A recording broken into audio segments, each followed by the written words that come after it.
Малолетник се бори за живот по крвавата пресметка во Скопски Сарај. Крваво пладне го одбележа денешниот ден, откако малолетници по физичка пресметка во автобусот со број 56 се повредени со остар предмет и префрлени во скопските болници.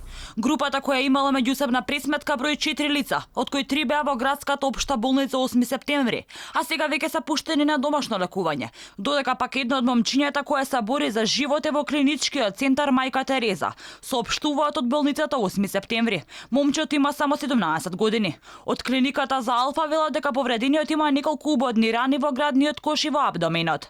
Другите малолетници кои биле во 8 септември, како што вели директорот на болницата, не се во животна опасност и се третирани веднаш откако се примени во болницата.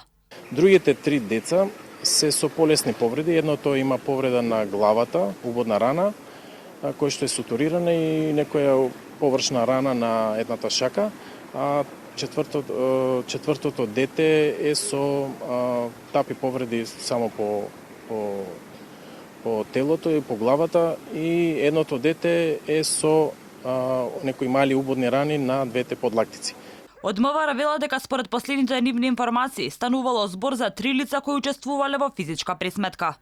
На 12.9.2019 околу 13.30 во СВР Скопје било пријавено дека бил нарушен јавниот ред и мир во автобус број 56, при што со повреди од остар предмет се здобил малолетник, пошто бил пренесен во комплексот клиники Мајка Тереза за укажување на лекарска помош. Со повреди се здобили уште 2 други малолетни лица кои се пренесени во градската општа болница 8 септември. Полициски службеници од СВР Скопје излегува на увид и се преземаат мерки за целосно расчистување на случајот. Според неофицијални информации со кои располага Алфа, момчињата кои учествувале во тапачката биле другари и расправијата настанала откако најповредениот се фалел пред другите дека со себе носи нож. Во тапачката биле употребувани и боксирачи. Денеска во попладневните часови во автобус со број 56 се случила физичка пресметка во која се повредени 3 малолетни лица. Лицата моментално се наоѓаат во скопските клиники. Инаку општина Сарај е една од црните точки во Скопје, каде се случуваат голем број на физички, но и вербални пресметки. Дел од жителите на Сарај вела дека за инцидентот воопшто не слушнале, додека пак дел вела дека слушнале од медиумите. Но ова не е нешто невообичаено, бидејќи како што велат, тепачките во оваа општина не се ретка појава. Има, колку сакаш тепачки, нема пари некоја ти даја, ќоте колку сакаш. 600 пати има, бога ми, да ти кажам. За време Југославија немаше толку, ама сега. Ве плаши тоа што се А како да не се плаши, да не одиш слободен од твоја држава?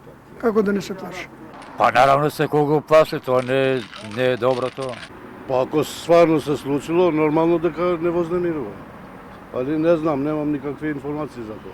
На масовните тепачки во автобусите или пак на автобуските станици, но и на улиците, каде секоја жртви се младите и малолетниците, никако да им дојде крајот. Последен пример е смртта на младото 17-годишно момче од Новолисиче, кое трагично го загуби животот од убот од нож. Загрижува фактот што ниту образовните институции, ниту полицијата успеваат да стават крај на насилството меѓу деца, во кое многу често се употребува и ладно оружје.